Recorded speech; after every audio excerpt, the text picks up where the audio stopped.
这是马修第4次拿到全球性大奖了，但在颁奖现场，他又拒绝了登台领奖。拿到这些名次对我来说没有任何意义。我真正认可的对手只有一个人。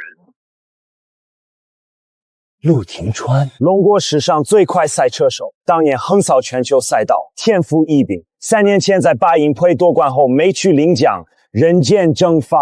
谁能想到你在这儿当一个小小的网约车司机？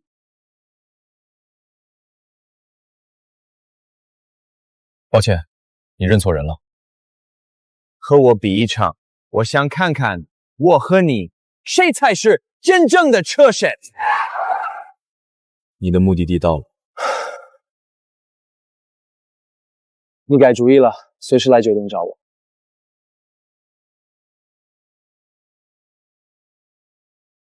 陆川，基地有一台备用赛车的引擎线路出了故障，你现在能赶回来吗？我刚送完上一单，在国际大酒店这边，回去有些距离。我知道，那回来起码要40分钟，你尽量快，真的需要你来处理检修工作。10分钟。什么？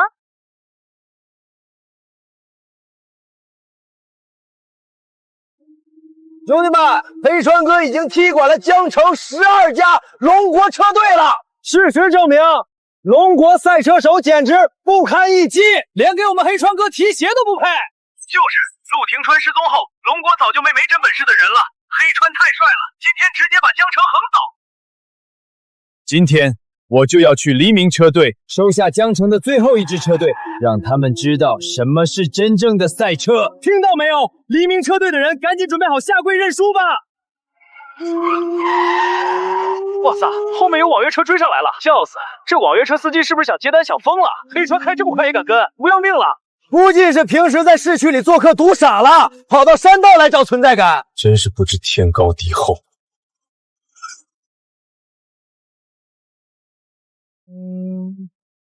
让你看看职业选手的控车能力。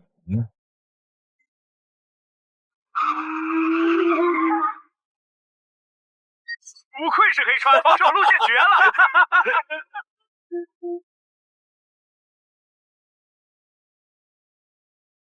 碍事。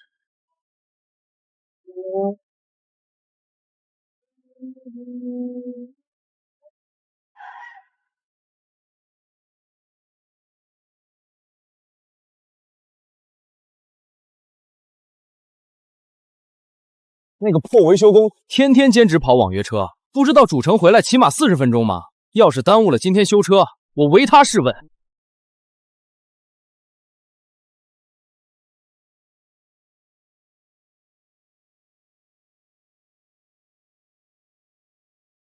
10分钟？从国际大酒店到山上怎么可能10分钟？你那破车跑60迈都要散架吧？裴哥，他肯定根本没下山。把车停在半山腰的平台休息区，躲着睡觉，接到电话直接开上来的。对呀，肯定是。我就说不可能。为了显摆自己赶路快，故意吹牛说在主城接大单。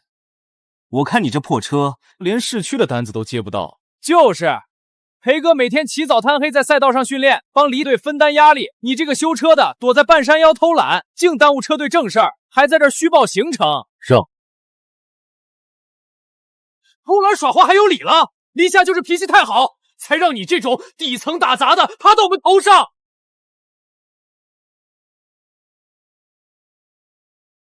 裴啾，你在干嘛？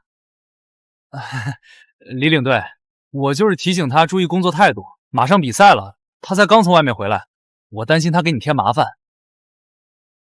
陆川是我请来帮忙的，你说话客气点。有这个闲工夫针对维修人员，不如多看2遍自己的比赛录像。陆川，你10分钟就从国际大酒店赶回来了。可是从主城到基地全是山道，至少要40分钟。抄了一条小路。上山的盘山道不就一条主干线吗？哪有什么小路？所有人跟我去会议室开会。别理裴强，他就是年轻气盛。你先修理吧，3号备用车的零件我已经让人准备好了。好。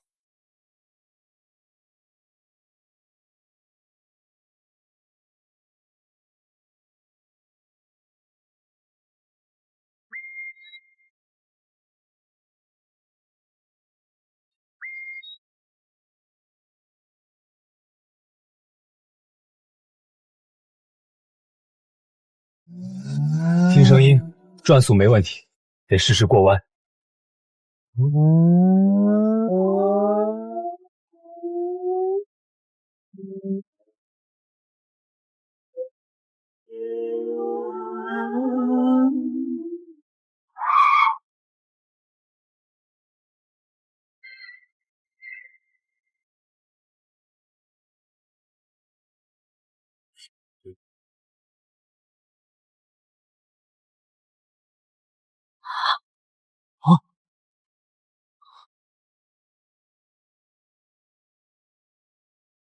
这个成绩，刚刚谁在赛道上跑车51秒4，之前基地记录可是58秒，谁能一次性缩短这么多？维西公来之前就陪娇跑了2圈，总不可能是那个满身机油味的网约车司机吧？那肯定是裴哥。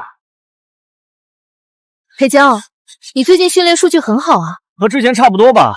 我都说了，有我在，你不用担心。可以啊，裴红，你这绝对是为了李领队爆发出潜能了。那当然，我可不会让李领队的心血白费。你能在这个时候进步很好，但我们还是不能掉以轻心。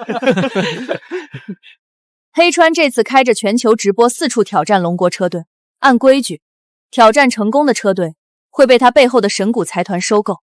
我们黎明车队是江城的最后一支车队。强盗！我在这里表态，如果走到最后一步，我宁愿直接解散车队，也绝对不愿车队落入神谷财团手中。领队，你放心，我也拿过不少奖，一定会守护好车队和你。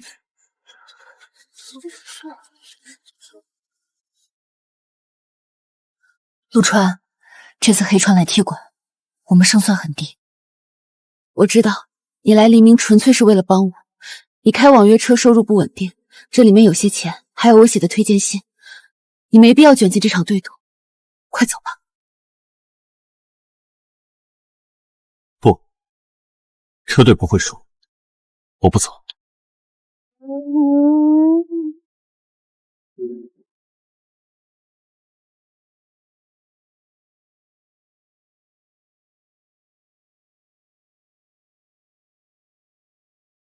兄弟们，到了！这就是江城最后一家没认输的黎明车队。兄弟们，看看这群人面如死鱼的脸色，还没比就已经吓破胆了。黎明车队干脆改名叫黄昏车队好了。我已经连续踢馆了江城12家车队，全都不堪一击。你们这第13家，结果也会一样。陆川，车队可能要被收购了，你还笑得出声？他当然笑得出来。车队要是没了，他大不了换个修车部继续拧螺丝，或者回去开他的那辆破网约车捡钢镚。这种底层的兼职司机哪懂什么车队荣耀？李领队平时真是白对你好了。好了，陆川不是这种人。我只是觉得他在吹牛，他赢不了。行了，你这种穷酸司机装什么懂车？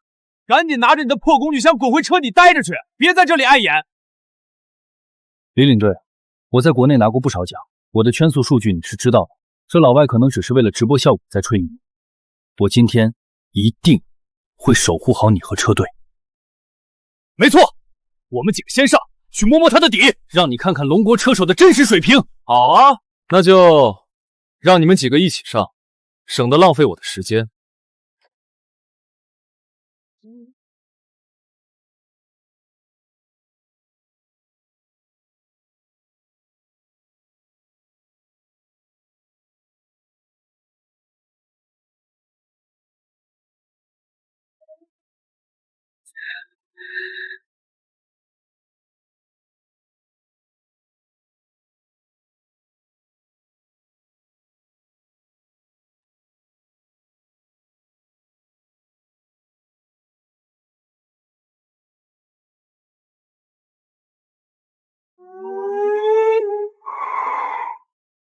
兄弟们，那些破车连黑川的尾气都吃不到了，太弱了。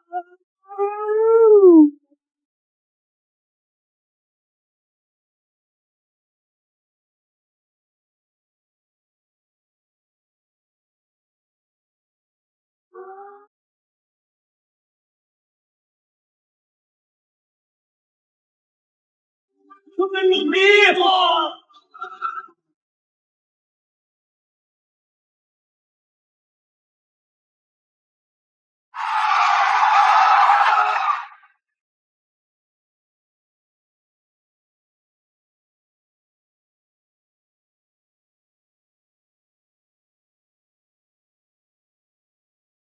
不行，根本追不上。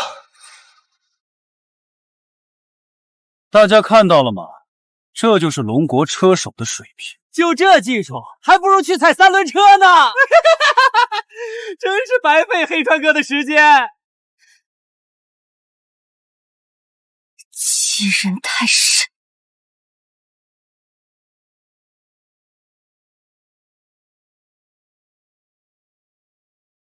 没事，我来。裴娇，不要掉以轻心，他的动力表现不寻常。你上场后注意保持车距，稳扎稳打，千万别上头。你放心，今天就让他见识一下我的技术。兄弟们，黎明车队换了个细皮嫩肉的小白脸上来，你们猜猜他能在我们黑川哥的车前坚持几分钟？你们以为换个人就有用？不自量力！少废话，赛道上见真章。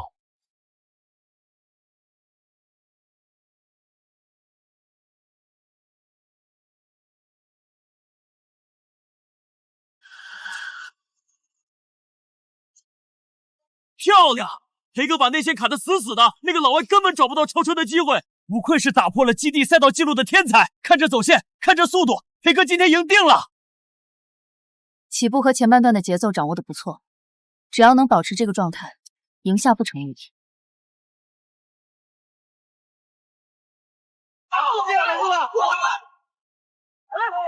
马上通知裴娇，让他靠边减速。你瞎指挥什么？裴潇现在明明领先，你让他减速。飞川的走线不对劲，他在入弯的时候故意偏出弯心，出弯也没有全油门加速，他是在故意保留轮胎的抓地，他在蓄力。你一个修车的懂个屁！你以为是在市区里拉客等红绿灯呢？裴潇的技术摆在那里，明明是那个老外追不上。他的紫色超跑底盘加工过，现在一直跟在裴娇的右后方的盲区里，如果不减速避让，下一个急弯会出事。闭上你的乌鸦嘴！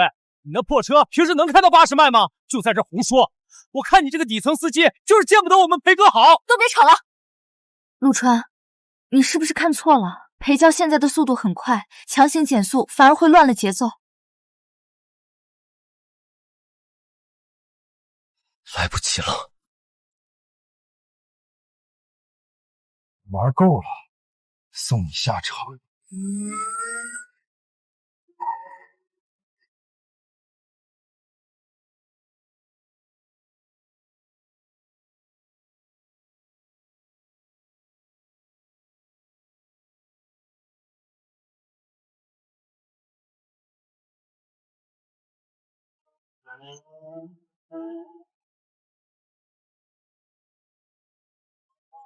哈哈哈哈哈哈！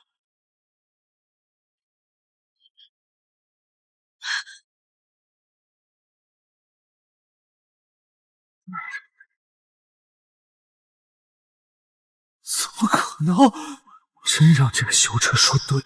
裴娇，你没事吧？我马上叫医疗队过来。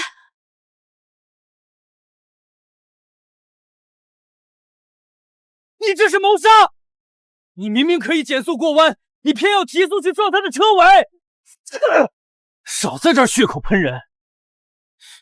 技不如人就说别人谋杀，输不起是不是？赛车是一项充满身体对抗的竞技活动，这只是赛道上十分常规的防守反击而已。放屁！你的底盘和侧杠全部加固过，你就是故意对着他的薄弱点撞过去的。他技术不行，反应迟钝，控制不住车速，这能怪我吗？你这个畜生！兄弟们看清楚了，龙国车手不仅技术差，输了还想打人，真没素质！朋友们，龙国车队让我很失望，可惜不管他们如何垂死挣扎，这场对赌我都赢。谁说你赢了？谁说你赢了？我还能继续比！裴乔，伤得这么重，不能再动了。叶逞强，哎呦喂，连站不稳了还要比！黎明车队现在连一个能握方向盘的人都找不出来了，干脆直接认输，把大门钥匙交出来得了。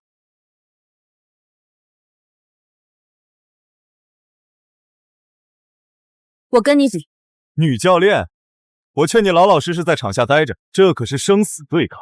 赛车要是伤了你这个漂亮女人，我可是会心疼的。就是啊，美女，你不如陪我们黑川哥喝2杯，把我们黑川哥喝开心了，说不定还能把你留在身边伺候呢。少废话，准备发车吧。如果你赢不了我，就趁早滚出龙。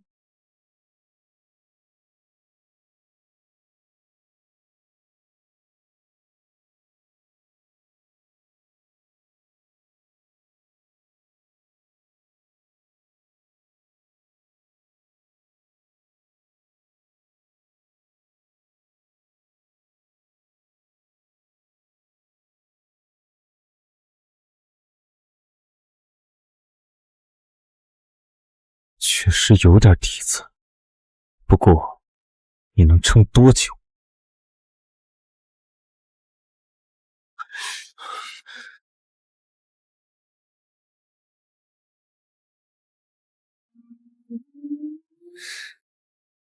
没时间陪你玩了。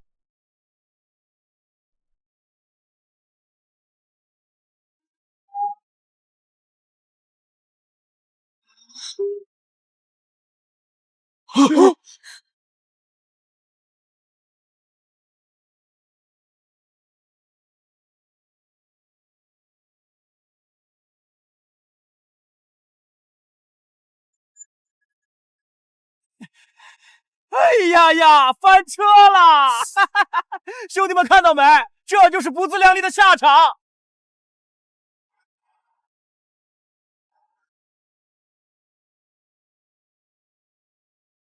你只会下黑手吗？哼，真不要脸！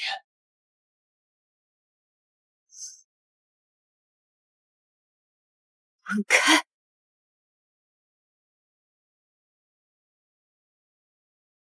有意思，烈的车我驾驭过不少，你这么烈的女人我还没试过。在这带这些不堪一击的废物有什么用？拿开你的脏手！够了，我喜欢。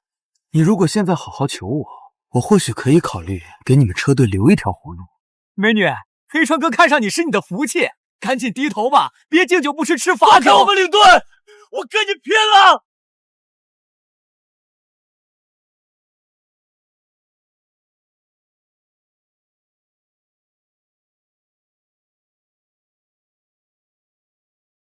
拿开你的脏手，我来跟你比。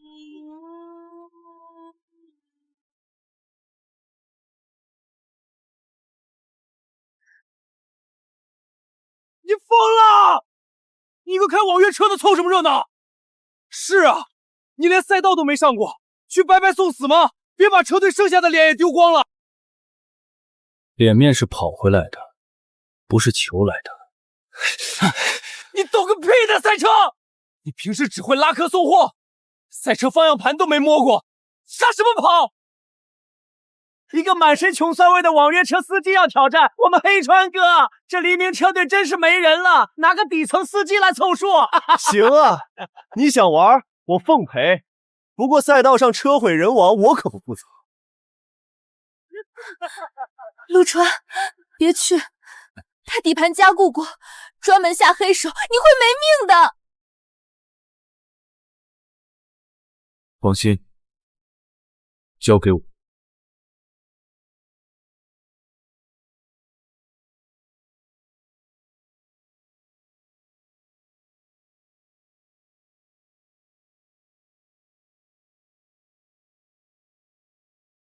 哼，只有这2辆备用车了。刚刚连番比拼，大家车损都很严重，引擎基本报废，没法打火。看看这破地方，一堆废铁，连一辆能开动的车都找不出来，还谈什么比赛？干脆开个废品回收站得了。还有没有其他能用的配件拼凑一下？来不及了，钢体都裂了。既然你们连车都没，不如现在就认输。你刚才那么大口气，现在是不是该履行败者的义务？什么败者的义务？跪下，承认龙国车手都是不堪一击的废物，然后乖乖把车队转让协议签了。你做梦！车都没了，你们还有什么资本跟我争？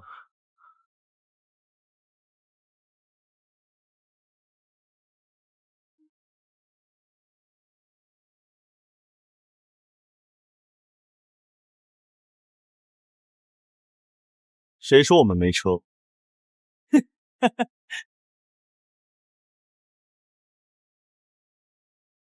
陆川，那辆破车连基础的防滚架都没有，你上去输了不要紧，车队的脸面全被你一个网约车司机丢光了。裴哥说的没错，这车平时也就是去市场拉些维修零件，减震器老化严重，底盘早就松散了。你开这辆废铁去跟人家比，技术无疑。兄弟们看看，这黎明车队穷的叮当响，这种垃圾车，黑川哥闭着眼睛都能赢。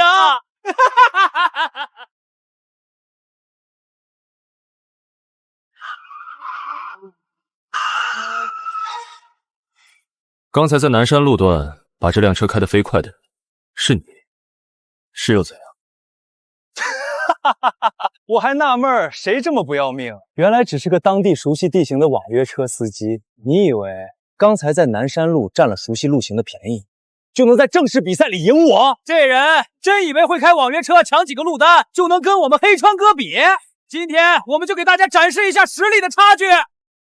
既然你想玩，我们就把赌注下满，一会儿在燕子山道进行生死战，山路崎岖，没有缓冲带，掉下去就是车毁人亡。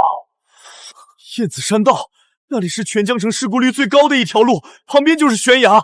如果你们输了，除了刚才的条件，你们这位漂亮的领队也得留下来好好陪我。维修的，你赶紧从车上滚下来！你算什么东西？难道要把李领队也赔进去吗？你10分钟就从国际大酒店赶回来了。超了一条小路。都让开！李领队，他开一辆破网约车，怎么可能赢得了那辆爆改超跑？我们不能冒这个险。这场比赛就让陆川代表我们黎明车队出战。领队，出了任何问题，我黎下一人承担。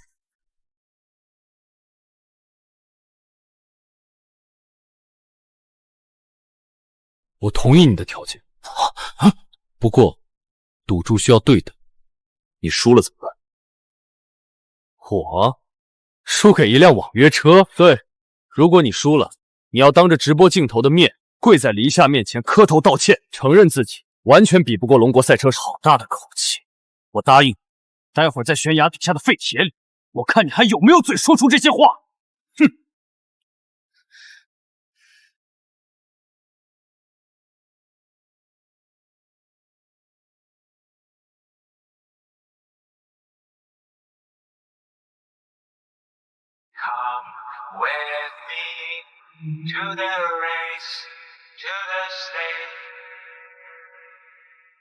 兄弟们，对赌比赛马上开始！一边是千万级爆改超跑，一边是从废品站找出来的破旧网约车。结束吧，有人上去就是送人头的。我会让全世界看到，龙国人只配在修车厂里打载。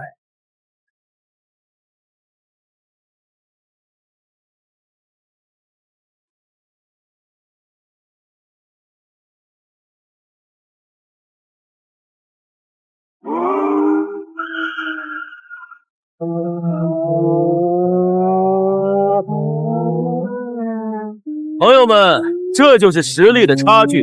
那个网约车司机连我的尾气都吃不到。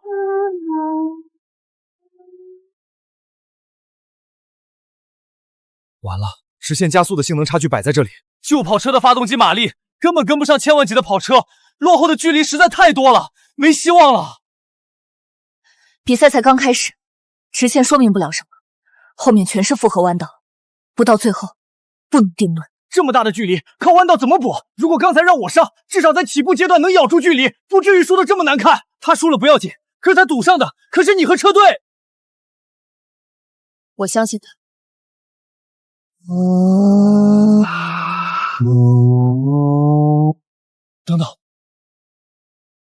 他入弯纯靠降档控制发动机转速来减速。什么意思啊？不踩刹车怎么减速？这辆老车的刹车系统老化，频繁重踩刹车会引发热衰竭，导致失灵。所以他在入弯前踩下离合器，右脚同时踩油门和刹车，进行根直降档，全程利用引擎牵引力强行把车速降下来。这么开，车不会失控吗？这种控制力在国内职业赛场上都很难看到，他真的只是个在基地里打杂的修车工。距离拉近了，他刚刚在直线赛段落后的距离，全靠弯道的极限走线补回来了。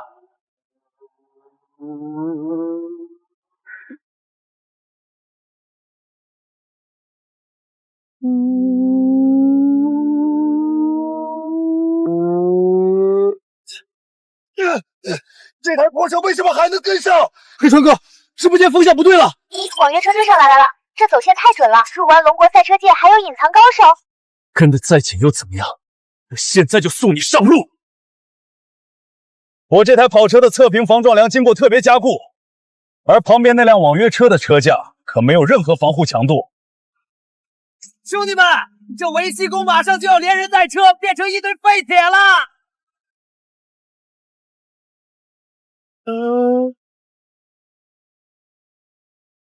这走线完全是要撞车，燕子山道外侧连个缓冲带都没有，这把护士工凶多吉少，就不该让他去。这下好了，不止车队输了，他连命都保不住。不，他一定有办法。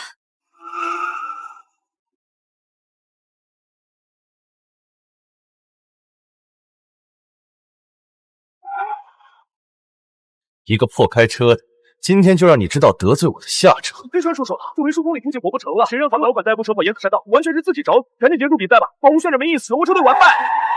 送你下去，撞死他！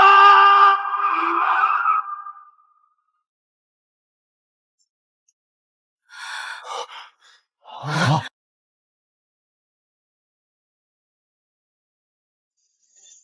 他漂移过去了，快踩刹车！ With me to the race, to the stage, no matter play.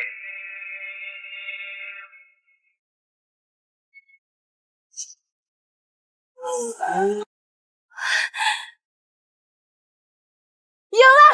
陆川赢了！我们黎明车队保住了！我没看错吧？那个网约车司机赢了专业车手，估计他经常在这条山路拉客。 对这些坑坑洼洼位置很熟吧？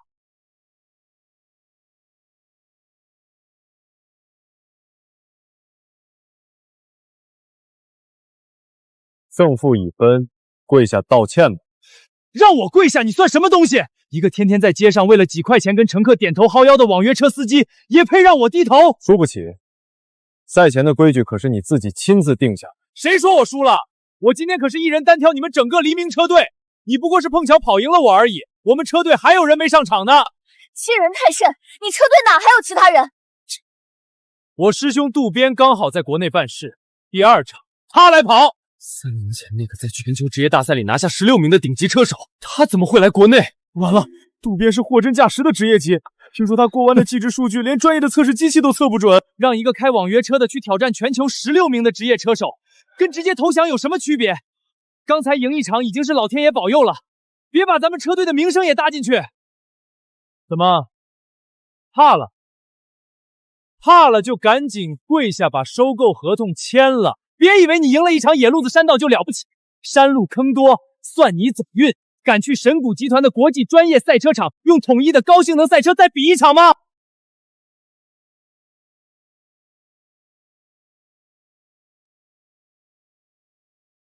陆先生，比赛是神谷集团全资赞助，现场的赛车数据和比赛录像属于集团内部机密，无法对您公开，请您谅解。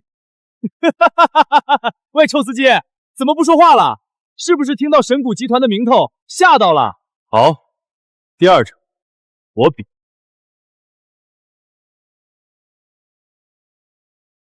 陆川，你别以为自己赢了一场就能跟专业车手比了，顶级的赛车。 驾驶舱里光是调节防风阻力的按键就有10几个，你懂吗？你以为那是你那辆到处漏风、每天只能接几10块钱单子的破车？你连英文仪表盘上的故障码都不认识，跑去凑什么热闹？你是嫌我们车队今天丢人丢的还不够彻底吗？我不需要懂英文，我认得赛道就够了。认得赛道，那是职业车手拿命去拼的赛场，你凭什么要去跟全球16强的渡边比？你这就是带着我们黎明车队丢人现眼！都给我闭嘴！刚才如果不是陆川挺身而出，我们连站在这里说话的资格都没有。现在你们有什么脸面来指责一个刚刚赢了比赛的人？黎夏，对手是渡边，陆川去就是当炮灰，让一个网约车司机替我们比赛，会让整个行业把我们当成笑话的。没有陆川，车队今天早散了。既然他敢接下这场比赛，我就敢把车队的命运压在他身上。我是领队，一切后果我来承担。谁要是再多说一句废话，现在就可以退出车队。看看这阵仗，顶级的空气动力学套件，全赛道无死角的数据捕捉。那个网约车司机估计连车门怎么开都不知道，只求他待会儿别在赛道上迷路，把黎明车队的脸丢光。哼，师兄，这就是那个不知道从哪儿冒出来的网约车司机，你看他那穷酸样，待会儿上了赛道，估计连起步都不会。黑川，不要大意，我看了你和他跑盘山道的直播，他入弯的角度和刹车点的选择，绝不仅是运气好。师兄，你太谨慎了，盘山道有坑洼，他天天拉客记住了路况而已。但这里可是神谷集团全资打造的专业赛车场，这里讲究的是风洞实验室里吹出来的精确数据，还有实时传输的电子遥测。他一个穷司机懂这些？直觉告诉我，他没有表面上那么简单。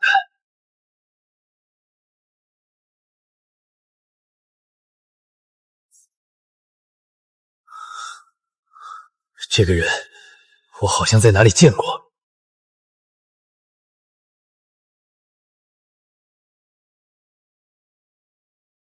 你们看他那个傻样，我敢打赌，他连启动按钮都找不到。他平常开那辆廉价的网约车，估计还是拧钥匙打火的吧。一个习惯了在市区接客的底层人，坐进这种高性能机器的驾驶舱，估计早就吓得不敢动了。裴娇，你们几个闭嘴！陆川坐在里面，就是代表我们黎明车队出战。黎夏，你为什么非要把车队的命运交给一个社会底层的穷司机？喂，穷司机，你好好摸摸这个方向盘吧，这可是你这辈子唯一一次碰这种高档设备的机会了。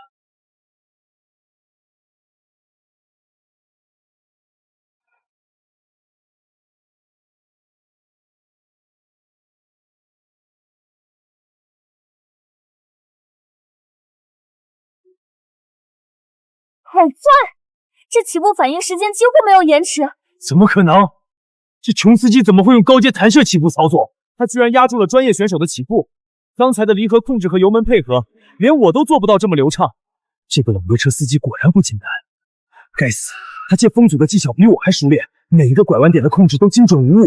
这样下去，我要输给这个网约车司机了。还好我留了一手，最后的赢家只能是我。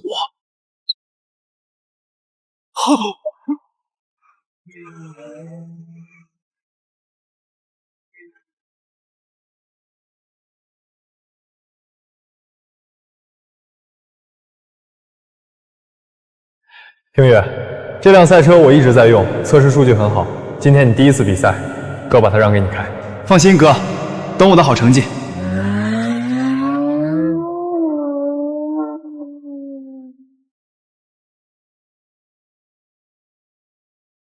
哥，你夺冠了吗？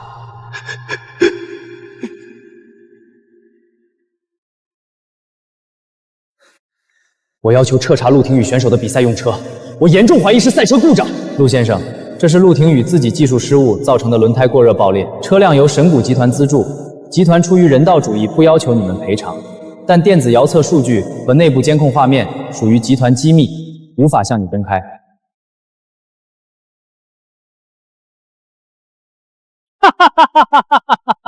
你们快看那个开网约车的蠢货，跑这种级别的高速赛道，连基础的胎压管理都不懂，只知道踩油门，把轮胎工作温度拉得过高，导致前轮爆胎了。我早说过，一个在市区里接客的底层司机，懂什么专业赛车？他以为这是在马路上跑网约车呢。200码的速度下，高速带来的风浪能把他的底盘压碎。他那点拉客的习惯，到了专业赛道上就是个笑话。看他那傻样，连怎么踩刹车都忘了，只能坐在车里等候撞墙。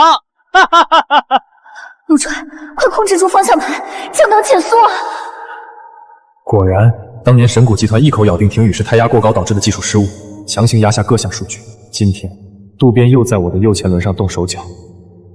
200码的速度下踩刹车，车身重心会前移，失去右前轮的支撑，整辆车会发生翻滚。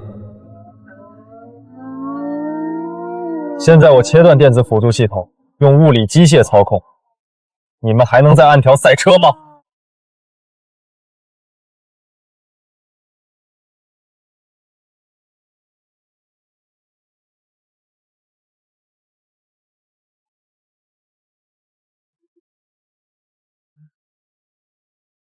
运气好没撞墙而已，你们别高兴得太早。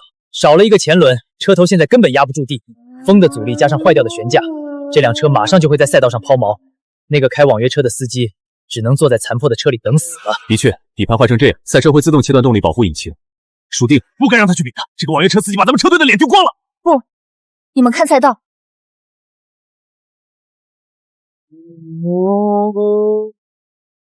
他还在加速。怎么可能？右前轮没了，车头迎风的阻力增加，他竟然还能保持200码的直道速度。他手动关掉了所有的自动辅助功能，单靠手脚反应，再强行稳住车身失去平衡带来的偏转力，连专业赛手都做不到控制力。他到底是谁？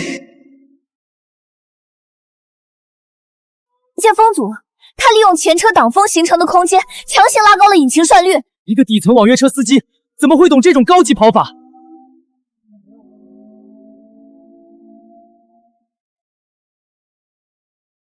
我疯了！不要命了吗？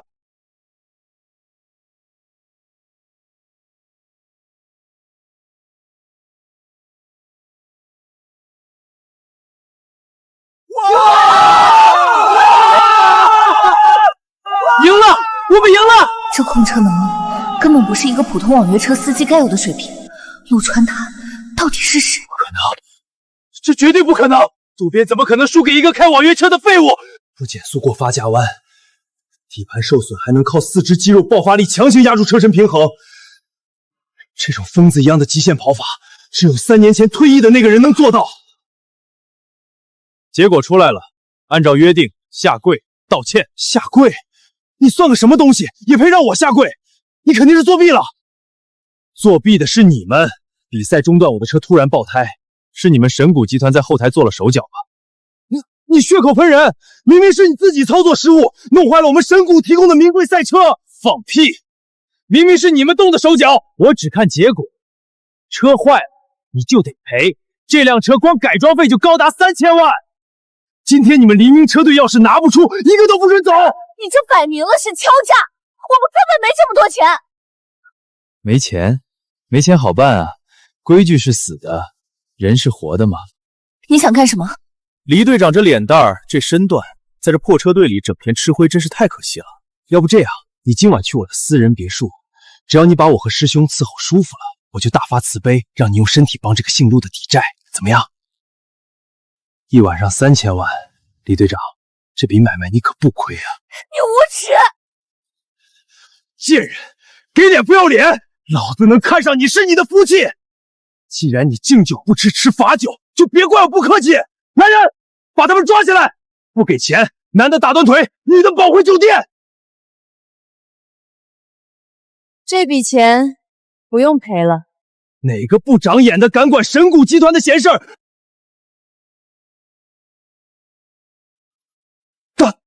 大小姐，大小姐，您怎么亲自来了？这种下贱的车队脏了您的眼。废物！神谷集团的脸都被你们丢尽了。大小姐息怒，滚！别在这里碍眼。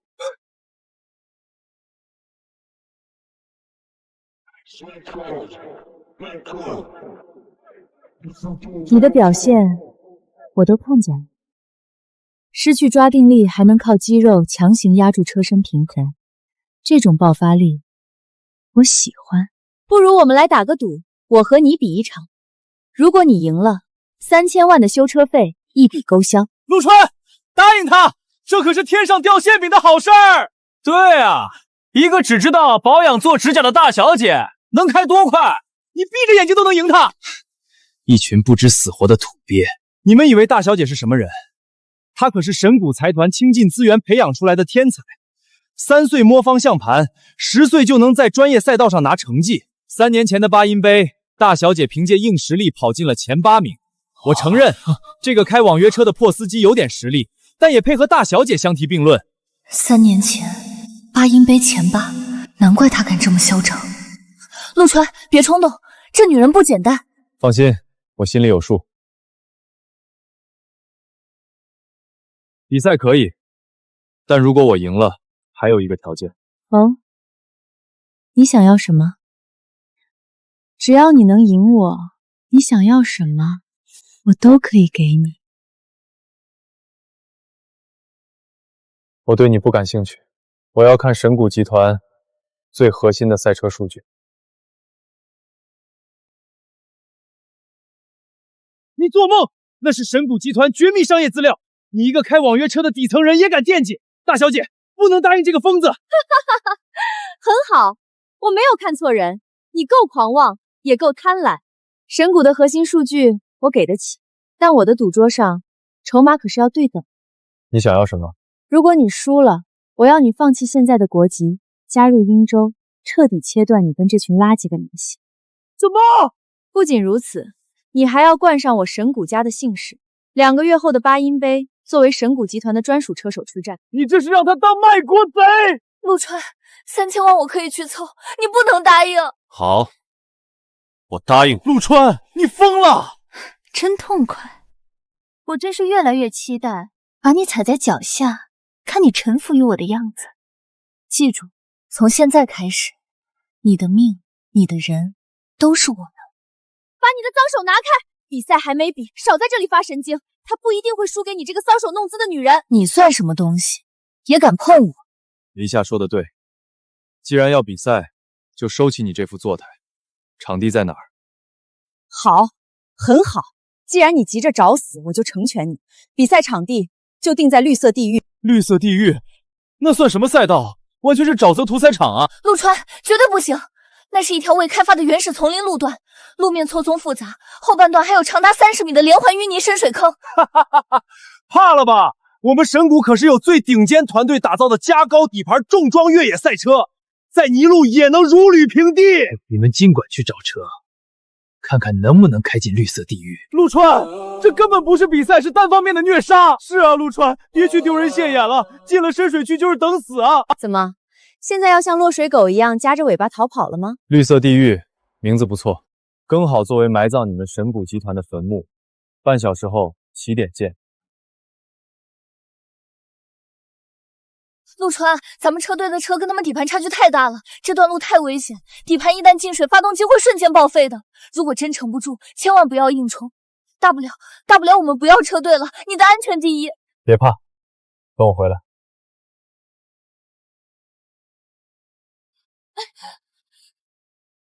你干什么？小可怜，你该担心的不是水坑，而是今晚他该在我的大床上摆出什么姿势。陆川，开着这种破铜烂铁去冲深水区，你是要拿命讨好我吗？乖乖在水坑前认输，只要你求我，我可以让你做我独一无二的狗。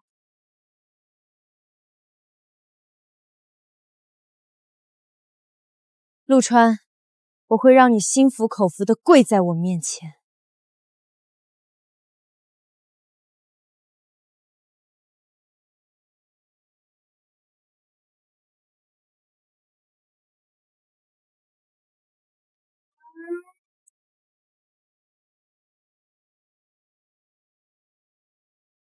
好样的，陆川压住他了！李队长，高兴的快死啊！前面就是深水坑，这破车马上就要变潜水艇了。不如这样，你今晚洗干净，主动到我房里，或许我可以求大小姐放过这个小司机。你也配评价陆川？我相信他不会输。痴人说梦，物理定律可是无法打破的。底盘贴地，他拿什么冲水坑？拿命吗？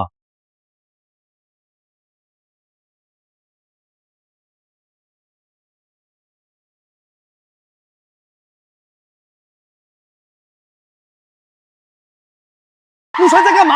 怎么踩刹车了？我就知道，他一个网约车司机抵挡不住神谷集团的诱惑。难道他被那女人的美色给迷住了，故意放水要当卖国贼吗？我就说，哪有男人能挡得住我们大小姐的魅力？李队长，看到没？你心心念念的男人，可是迫不及待想爬上我们大小姐的床。他不要你，我可喜欢你这款。陆川不是那种人，他减速一定有他的理由。死鸭子嘴硬，在水坑前停下，他输定了。我就知道没有男人能拒绝我，乖乖认输总好。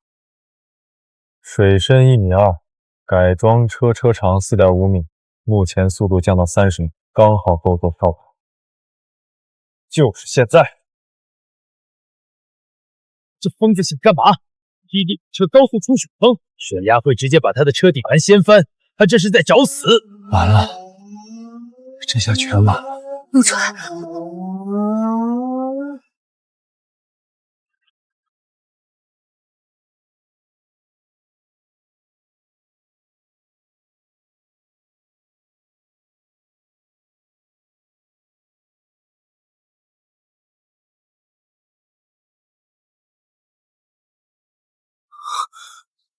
你这个不知死活的狗东西！就算投机取巧赢了比赛又怎么样？你这辈子都只是个跑网约车的臭司机！敢驳我们神谷集团的面子，大小姐马上就会让人打断你的狗腿！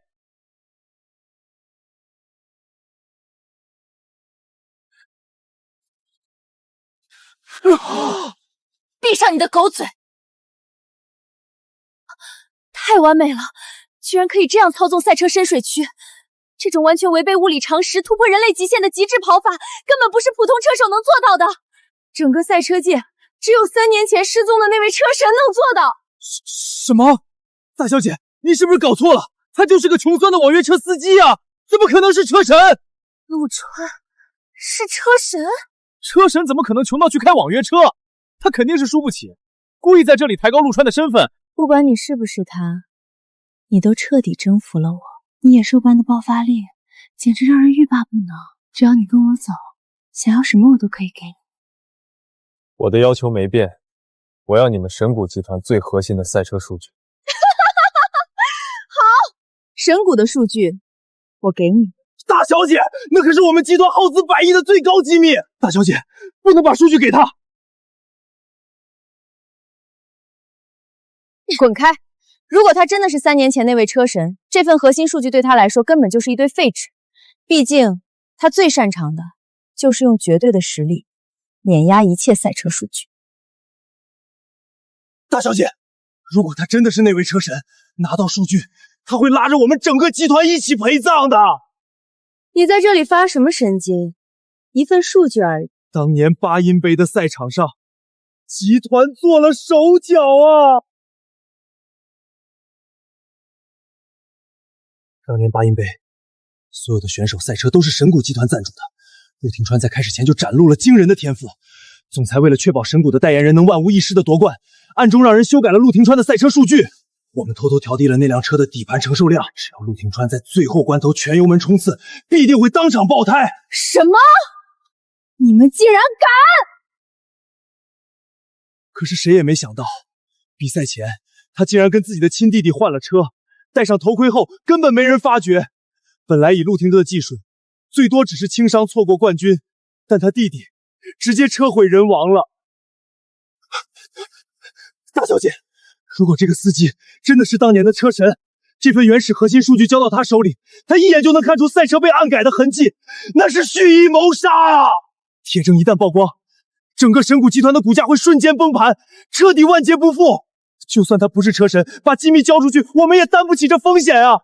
如果他真的是来复仇的车神，拿到数据，神谷集团就完了。陆川，你的条件我仔细考虑过，想要数据可以，但是筹码得变一变。你又想耍什么花招？说好了赢了比赛就给的。那份数据是神谷集团的最高机密，只有神谷家的人才有资格看。你要数据可以，我要你跟我结婚。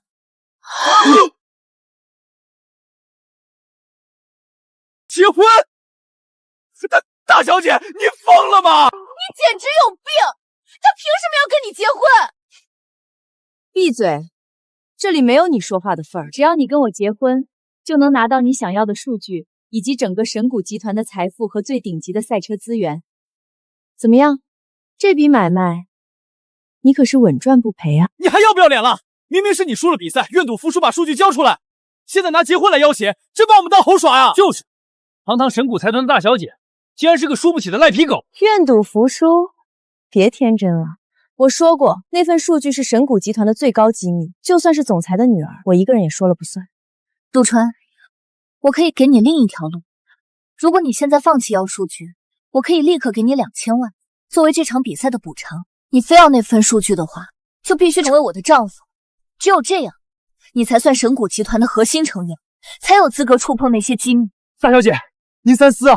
这小子就是个跑网约车的，怎么配得上您？是啊，大小姐，牺牲您的婚姻代价太大了。你们两个蠢货懂什么？你们看不出他的赛车水平吗？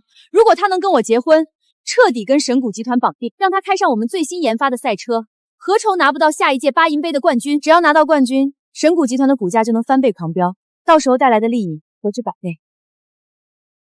陆川，你是个聪明，只要你答应跟我结婚，替神谷集团出战，我不仅给你数据，还会把神谷集团的股份分你一半。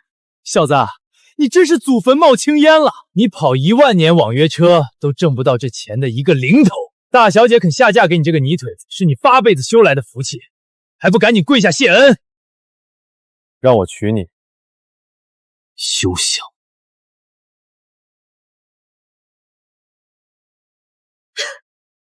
你居然敢拒绝我，那你这辈子都别想看到数据！数据，我一定要，但我绝不会跟神谷集团有任何肮脏的瓜葛，我更不可能娶你。不知天高地厚的泥腿子，大小姐看上你是你的造化，你竟然敢当众侮辱大小姐，今天必须废了你！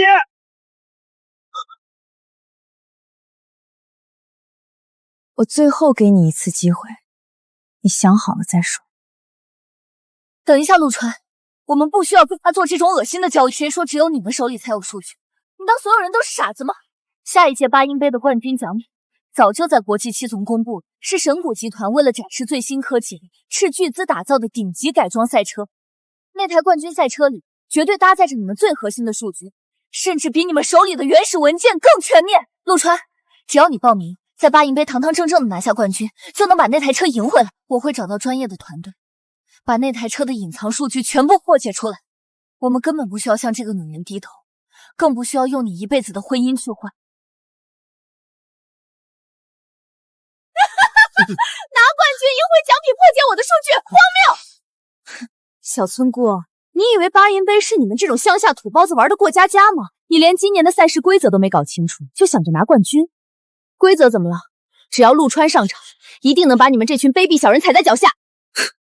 天真，竖起你的耳朵听好了，今年的巴银杯预选赛采用的是严酷的双人赛制，最终的晋级排名看的是2名车手的成绩总和。什么双人赛？没错，就算陆川的家伙走了狗屎运能跑第一，但就凭你们黎明车队这些连离合器都踩不明白的臭鱼烂虾，能给他找出一个不拖后腿的搭档吗？只要你们那个废物搭档在赛道上像乌龟一样爬，你们连预选赛的门槛都摸不到，就会被直接扫地出门。还妄想去正赛拿我们神谷集团的冠军赛车，做你们的春秋大梦去吧！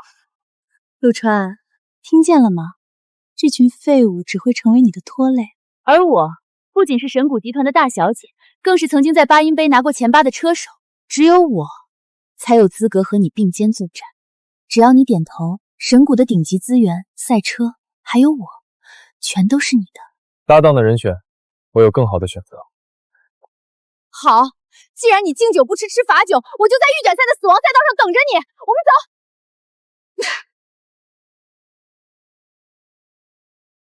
队长，陆川到底是谁啊？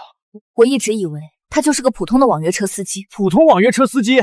你见过哪个网约车司机能在深水坑上玩这种操作？对啊，队长，这几次比赛，陆川的水平根本不简单。而且神谷大小姐说，他是3年前失踪的那位。不对啊，3年前的巴银杯决赛那天晚上下着暴雨，我是在赛车场外头那个最脏的垃圾桶旁边捡到他的，当时他浑身都是泥，蜷缩在垃圾桶旁边，抱着个破头盔，哭得特别惨，满脸的鼻涕和眼泪糊在一起。哪个刚刚夺冠的车神会跑去垃圾桶旁边痛哭流涕啊？这倒是，车神夺冠应该在开香槟，怎么会去翻垃圾桶？所以我觉得他肯定是个连预选赛都没考过的菜鸟车手，因为技术太烂被淘汰了，受不了打击才在外面哭。他就是因为3年前输得太惨，这3年来才没日没夜的苦练技术，才变厉害了吧？队长说的有道理的，车神怎么可能去开网约车，还来咱们车队当维修工？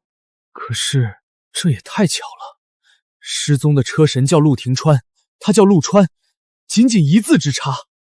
而且他们都会极其罕见的高速极限漂移，天下哪有这么巧合的事情？我知道了，我全都知道了。你知道什么了？粉丝啊，脑残粉啊，估计是崇拜陆廷川崇拜到魔怔的地步，专门把自己的名字改得跟偶像只差1个字儿。他绝对是3年前看了车神夺冠，彻底走火入魔了。不仅故意把名字改成了陆川，还在这3年里没日没夜的模仿车神的每一个动作。怪不得他连过弯那种不要命的跑法都跟车神一模一样。我就说嘛，真正的车神怎么可能去当网约车司机？早知道改个名字模仿2招就能跑这么快，我当年也该去改名叫裴川了。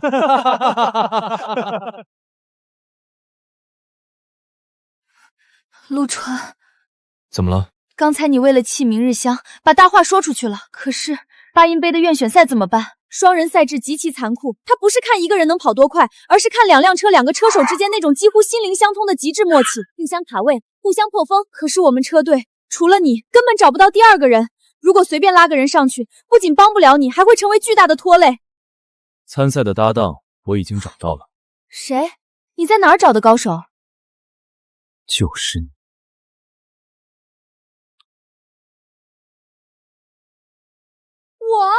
你开什么玩笑？我不行的，绝对不行！我的水平在车队里只能勉强算个中等，平时跑个普通拉力赛还凑合，那可是巴音杯啊，是世界顶级的死亡月选赛。我从来没跑过那种高强度的赛事，更别提今年的特殊的极端场地情况了，我连路线图都看不明白。陆川，我就是个半吊子，上去只会给你当拖油瓶。这场预选赛对你太重要了，如果你因为我拖了后腿，导致你拿不到数据，我会自责一辈子的。其实明日香那句话说的没错。你想说什么？要不然你去找大小姐组队吧，她有钱有势，最重要的是她有顶级的赛车和专业的技术，你们强强联手，一定能拿到第1的。你向她低个头，先把数据骗到手再说，不用管我们。哎呀，你干嘛打我？李夏，清醒一点。我说你能行，你就能行。可是就算我赶上，车队也根本拿不出钱来改装2台能扛得住预选赛强度的赛车啊。这里面是明日香昨天赔的2000万。你收了？不要白不要，这是神谷集团欠我们的，拿着这笔钱去把我们的车改到极致。好，车的问题解决了，那场地呢？预选赛的场地极其刁钻，如果不能提前找个相似的场地进行高强度的模拟训练，我们根本没有默契可言。场地的事儿你不用操心，跟我走。陆川，我们来酒店干什么？现在比赛重要。就是比赛的事，我带你来找一个米国的朋友。我找马修。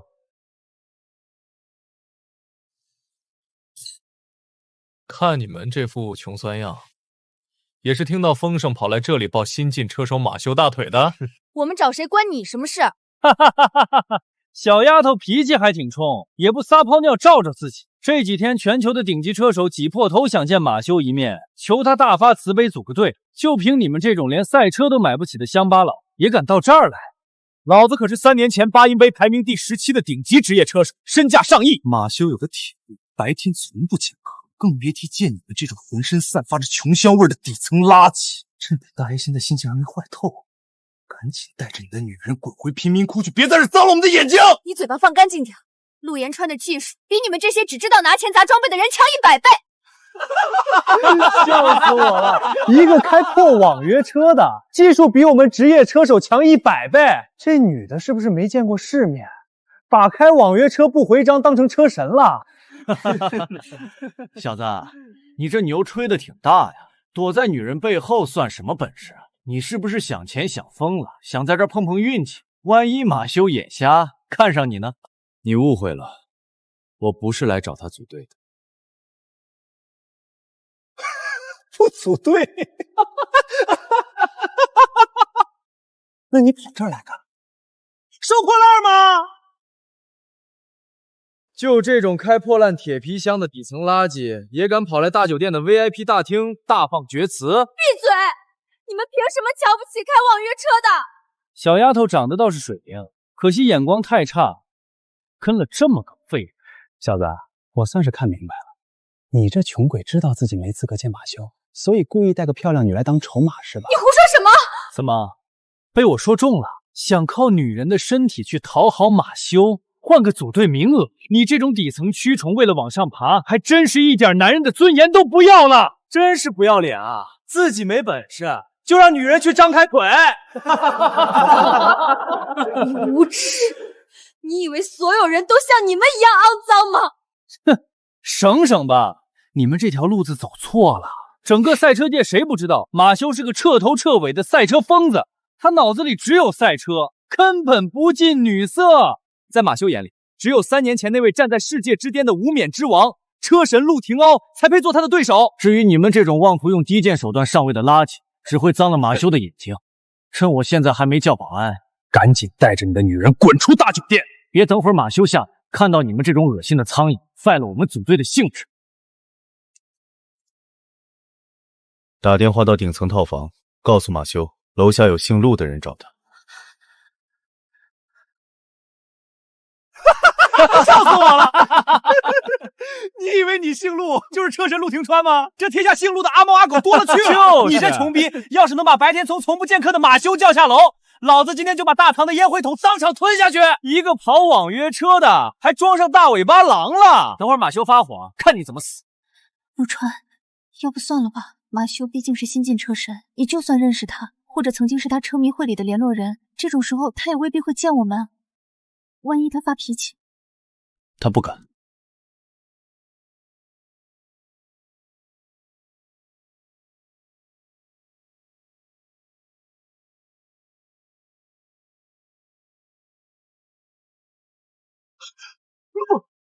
你竟然主动来找我了！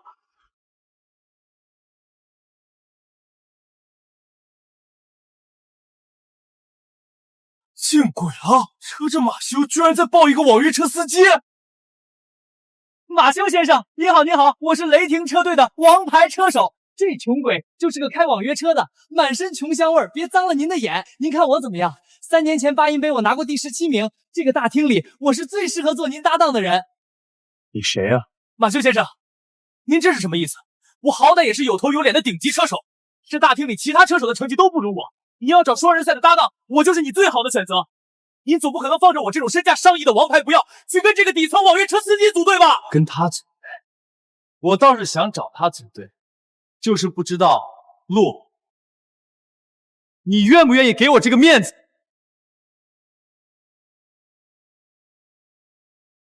妈的，跟马修组队，预小赛的成绩按比例折算，这等于是直接保送巴音杯正赛前10的名额啊！这穷鬼上辈子是拯救了银河系吗？祖坟都冒青烟了吧！天哪，马修竟然愿意和陆川组队！陆川以前难道救过马修的命吗？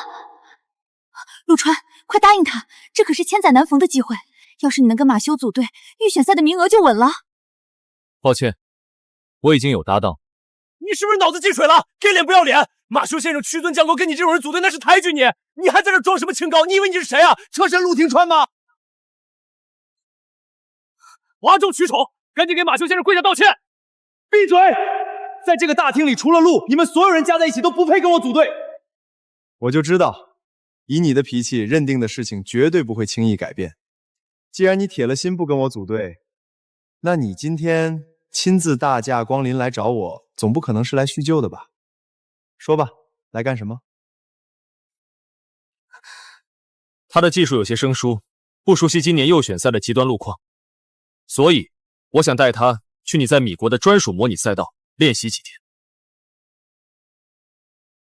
这司机绝对是疯了，那可是耗资数亿， 1-1复刻全球极端路况的顶级私密赛道，连全球顶尖的 F1 车队砸重金想借半小时都被马修轰了出来。哼，这穷鬼拒绝了组队，竟然还得寸进尺，想带个女人去马修的私人圣地玩过家家。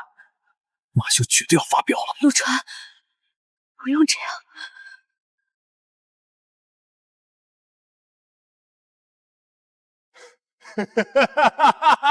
没问题，赛道、团队最顶级的技师和后勤全天候归你们调配。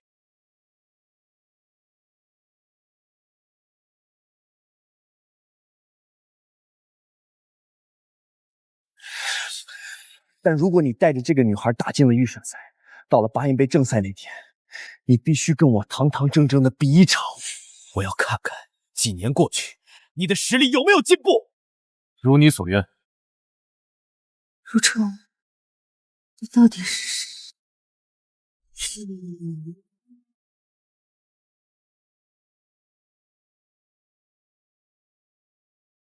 前轮倾角调至-3.5度，后防倾感硬度增加15%。你疯了吗？这种极端的调教，在高速弯道会直接导致甩尾失控的。你这个外行想害死他吗？照他说的做。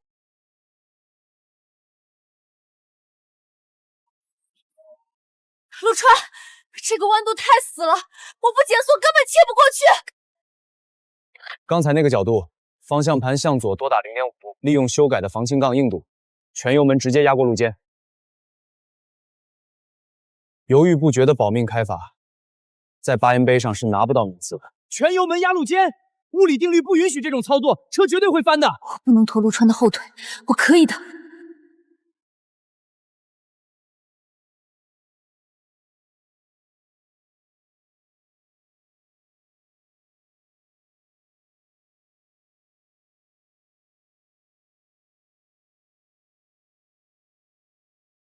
上帝啊，这是真正的魔法！陆先生，您给出的极端调教参数，竟然完美的匹配上了路况和赛车。陆先生，请原谅我们刚才的无知和傲慢。陆，我必须直说，你的调教确实是神迹。黎夏这女孩也很有天赋，但你们要面对的是巴音杯预选赛，真正的死亡修罗场。她的神经反应速度和极限抗压能力，在强敌环速的正赛里根本比不过第一轮。双人赛制里，她只会成为你致命的累赘。放弃吧，跟我组队。我们能轻松拿下预选赛的冠军。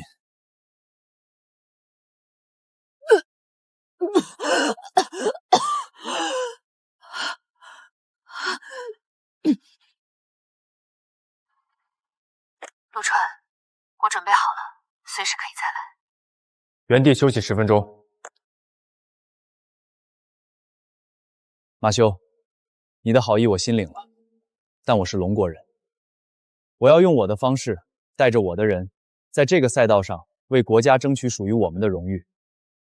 他不是我的累赘，他是我唯一的搭档。好，陆，我们正赛见。这年头，什么破车队都来比赛了，你看他那个穷酸样。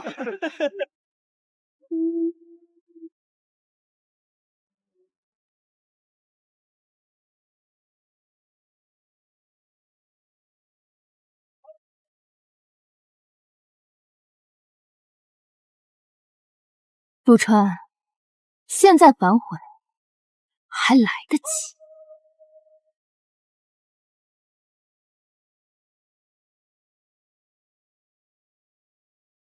只要你现在点头，立刻抛弃这个废物。这台造价过亿的艺术品，就是你的专属座驾。加上我的技术，我们能把这赛道上所有人全踩在脚下，成为统治巴音杯的神。如果你非要带着这么次的车手上场，你不仅连院选赛的第1轮都过不去，还会成为赛车界的笑柄。这可是保送冠军的王炸配置啊！这男的真是祖坟冒青烟了。深谷大小姐把通天梯都搬到他脚下了，他要是不答应，就是天底下第1号蠢货。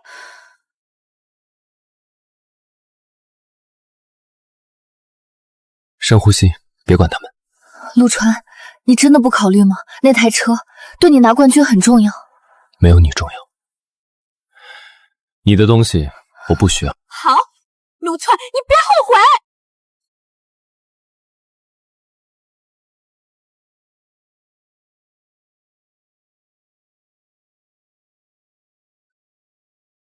陆，我实在想不明白，那可是神谷集团的大小姐，全世界的男车手做梦都想爬上她的副驾驶跟她比赛，那几乎等于提前锁定了冠军，你为什么拒绝？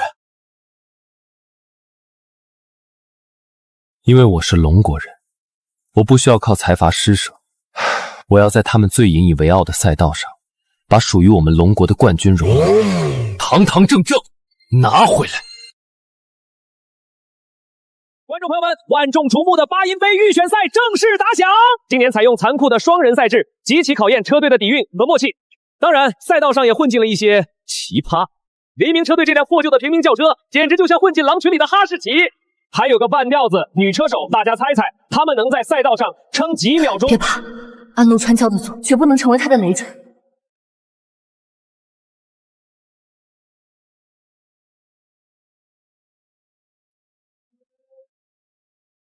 该死！他们故意挡住切弯路线，根本冲不过去。不好！天哪！神谷车队发动了联合绞杀，黎明车队要完蛋了！敢得罪我们大小姐，去死吧！不行，我不能死在这里，我还没帮陆川拿到正赛名额。天哪！那是陆川，他竟然在那种角度强行切入！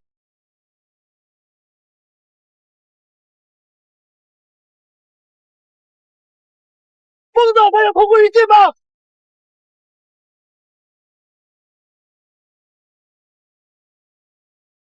这不可能！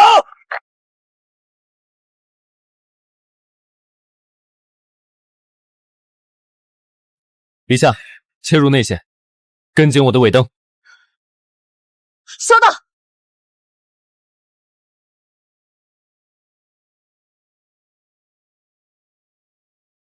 川哥牛逼！我看到了什么？黎明车的陆川竟然用一辆破轿车硬生撞碎了神谷集团的重装封锁线，这到底是怎样的神经反应和控车能力啊？该死，你根本过不去！他的车把所有的超车路线全封死了。比赛结束，谁能想到，在豪门云集、残酷无比的双人预选赛中，毫无背景的黎明车队居然在陆川一拖一的神迹掩护下，硬生生杀出了一条血路，拿下了总成绩第5名。他们成功晋级正赛了。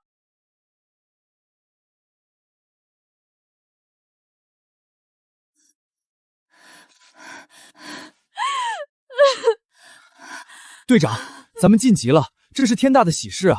你哭什么？对不起，都怪我。凭你的实力，如果是一个人跑，或者跟明日香组队，你肯定是当之无愧的第1名。哭什么？第5和第1对我来说没有任何区别。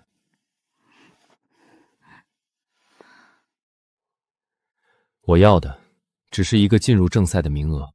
哟，赢了个可怜巴巴的第5名，就在这儿抱头痛哭，自我感动呢。谁让你们进来的？这里是黎明车队的私人休息区，给我滚出去！明日香，你少在这里阴阳怪气，我们已经晋级了。晋级？你看看你这副灰头土脸的可怜样，如果不是陆川像个保姆一样放弃自己的速度去救你，你早就连人带车在悬崖底下摔成肉泥了。你知不知道？因为你这个拖油瓶，硬生生把他拽下神坛第5名。对于真正的强者来说，这不是荣誉，这是不可洗刷的耻辱。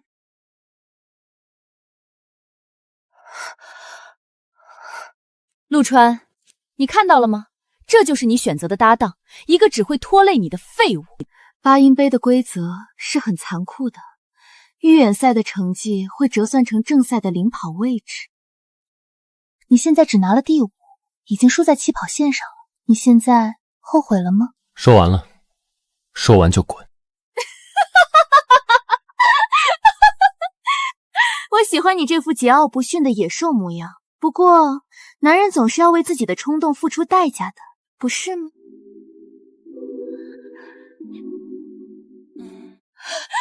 你干什么？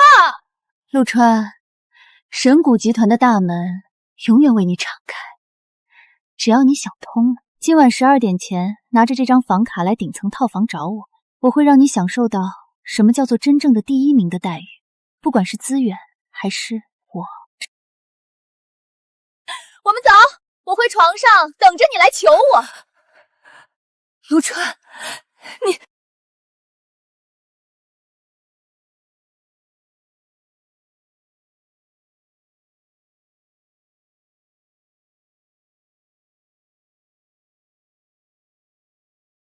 女士们、先生们，欢迎来到世界赛车界的最强厮杀场——巴音杯正赛。只有最顶级的猛兽才有资格站在这条起跑线上。首先，让我们用最热烈的掌声，有请本次正赛的绝对霸主、夺冠的最大热门新晋车神马修。接下来是神谷财团的骄傲，驾驶着造价过亿的顶级赛车，带着神谷最高科技结晶的明日香大小姐。陆川，你今天会为你的不识抬举付出代价。哦，大家快看，我们的镜头捕捉到了一个奇迹，或者说一个笑话。龙国黎明车队驾驶着一辆勉强能称之为赛车的平民轿车，而他的驾驶员陆川，据说在几天前还是一个在大街上接单的网约车司机。网约车司机，巴音杯缺人了吗？怎么把跑低的也放进来？这辆破车，等会儿一发车别直接散架了，赶紧滚回去拉车吧！这帮狗眼看人低的王八蛋，别管他们。川哥在预选赛拿了第5，虽然吃亏导致现在排位靠后，但今天单人作战，他一定能让这群瞎了眼的人闭嘴。这马修先生在干什么？他放弃了绝佳的第1起跑线。拿出你全部的实力来战！终点见。5, 4, 3, 2, 1。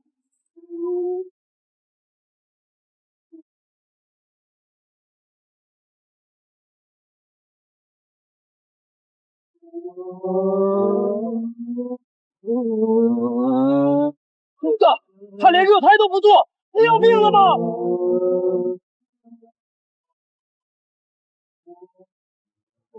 不，你要干什么？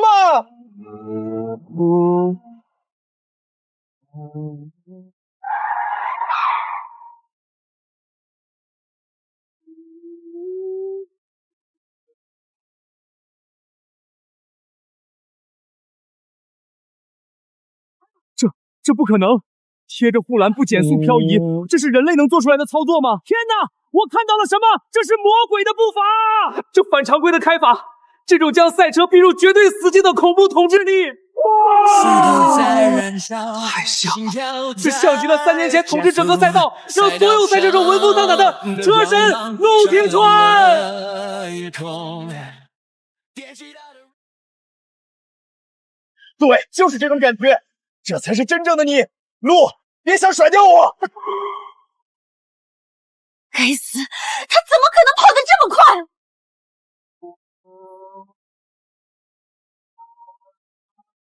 陆川，你不是看不上我，为了这个把我的房卡扔进垃圾里。既然我追不上，那我就毁了你最在乎的东西。陆川在前面拼命，我也不能在这里被甩下冲过去，去死啊！什么？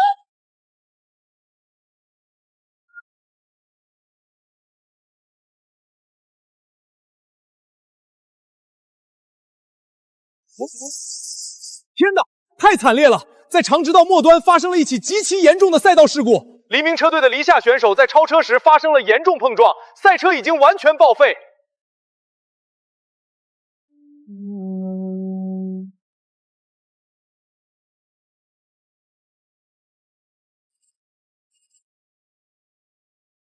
队长！救人！快去救人啊！怎么会这样？怎么会这样？他是故意急刹车的，这是谋杀！哈哈哈哈！敢惹我们神谷集团，连死都不知道怎么写的！大小姐只要动动手指，就能把他碾成一滩烂泥。至于那个陆川，等他跑完这圈，就只能给这贱人收尸了。天哪，太惨烈了！在长直道末端发生了一极其严重的赛道事故，黎明车队的黎夏选手在超车时发生了严重碰撞，赛车已经完全报废。我们看，处于第1梯队的陆川正在进一步扩大优势，以他现在正宛如车神附体般的恐怖状态，只要保持下去，巴音杯的冠军奖杯已经非他莫属了。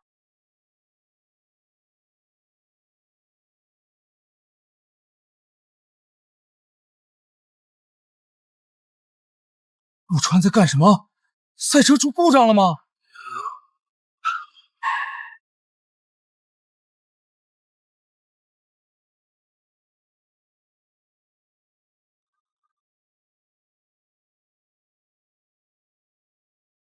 逆行！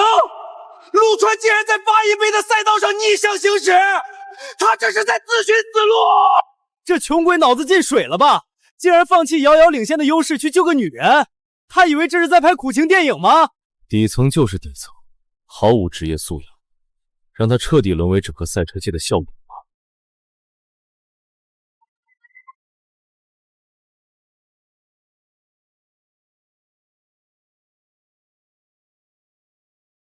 陛下！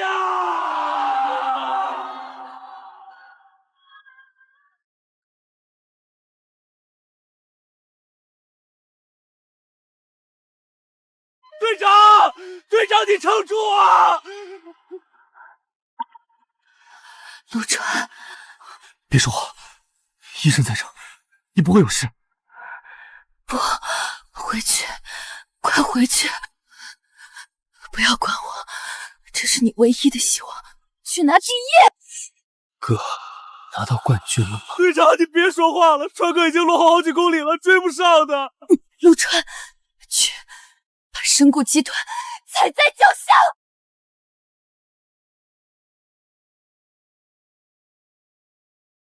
好，我答应你。川哥，干死那帮神谷的杂类，替队长报仇！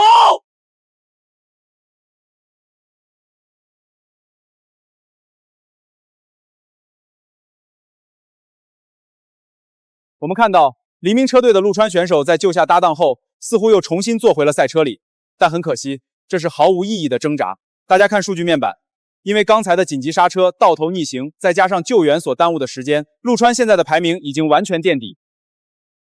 他现在落后第一梯队的马修和明日祥大小姐足足有8公里之远，时间差更是达到了令人绝望的将近3分钟。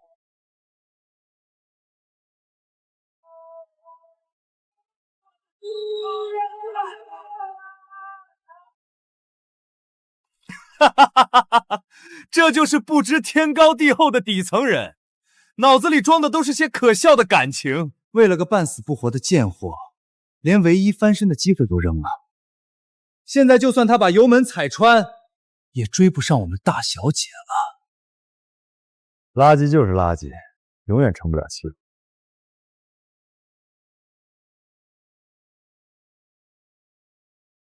神谷集团，去死！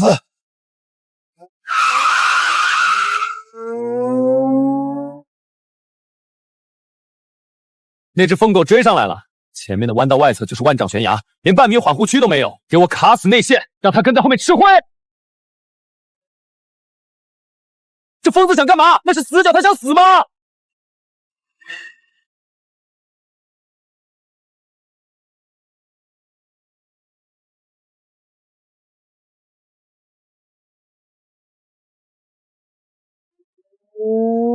怪我！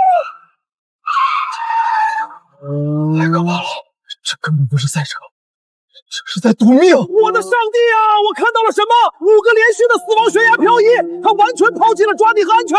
他不是在比赛，他是在创造赛车史上不可复制的奇迹。啊，这不可能！落后那么多，他怎么可能还能超上来？慌什么？就算他技术再牛逼又怎么样？你们看看时间差，距离终点只有不到10公里了，但跟大小姐和马修之间还差着整整2分钟。太遗憾了，即便陆川展现出了神明般的统治力，但2分钟的鸿沟是物理规则决定的绝对死局。除非他能插上翅膀飞过这片山脉，否则他绝对不可能追上第一梯队。陆川，这就是你拒绝我的下场，冠军是我的。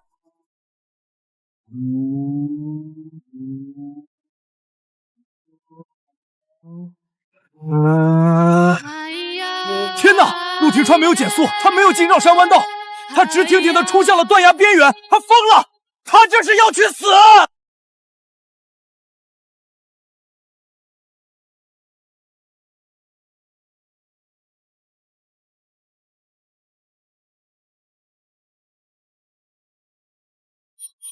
天哪！他飞下下去了，这可是几百米的悬崖呀！疯了！他彻彻底疯了！他竟然选择了自杀！他该死！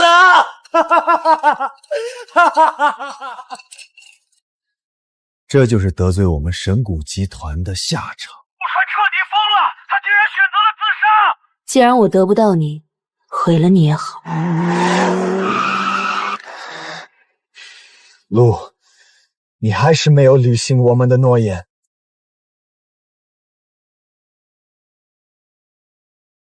就是现在！等等，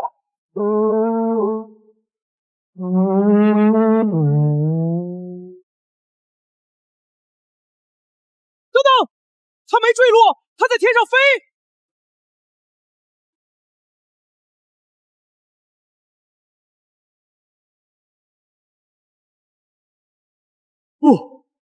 不可能！从天上掉下来，这还是人吗？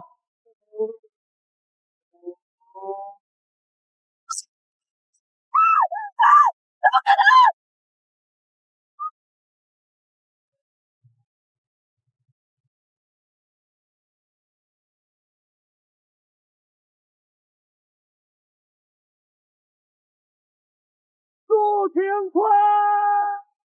天哪，他做到了！这种完全违背物理学的跳跃，将赛车压榨到绝对极限的车神之跃。他是3年前那个统治了整个赛道，让所有赛车手闻风丧胆的车神陆廷川。这是天下第1号大杀fool！什么狂热粉丝，什么山寨货，他本人就是车神啊！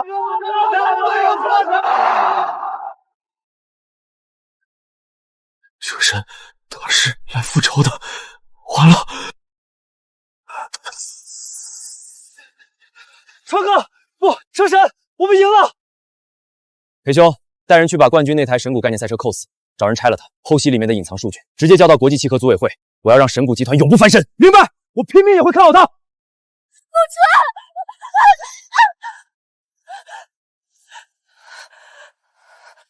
陆川，不，陆廷川，我错了，我把我整个人都给你，神谷集团所有的资产，所有的赛车全都给你，求求你放过神谷集团。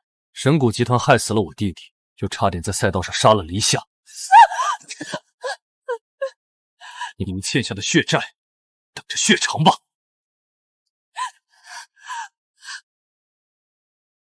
本台刚刚收到的重大突发新闻，神谷集团总部于昨夜被调查。据一份匿名提交的内部记录显示，神谷集团在3年前的巴音杯决赛中肆意更改测选参数，渡边等人已被连夜控制，正在接受调查。神谷集团指示今日开盘瞬间暴跌。这帮混蛋终于遭报应了。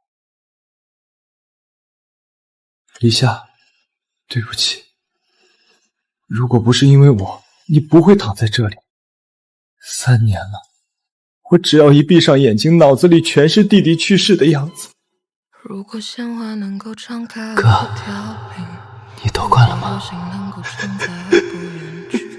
当年巴音杯，我想让他取得好成绩，偷偷跟他互换了赛车，可我没想到，我这一换，却亲手把他推向了地狱。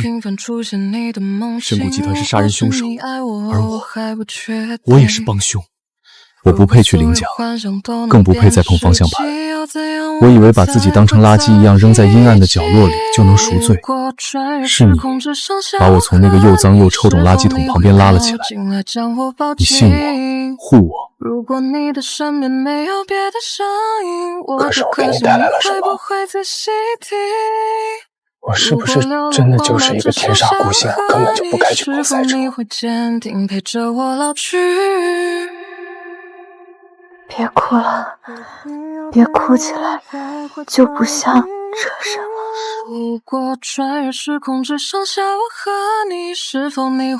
黎夏，你醒了！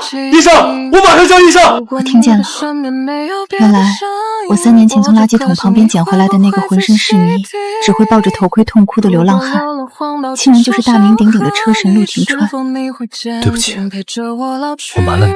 廷川，我没有带来灾难，害死你弟弟的是神谷集团那群贪婪的畜生，撞我的是明日香那个嫉妒的疯女人。这一切的罪恶都不该由你来背负。如果你退缩了，不碰赛车了，还会有谁来揭穿神谷集团瞒天过海的阴谋？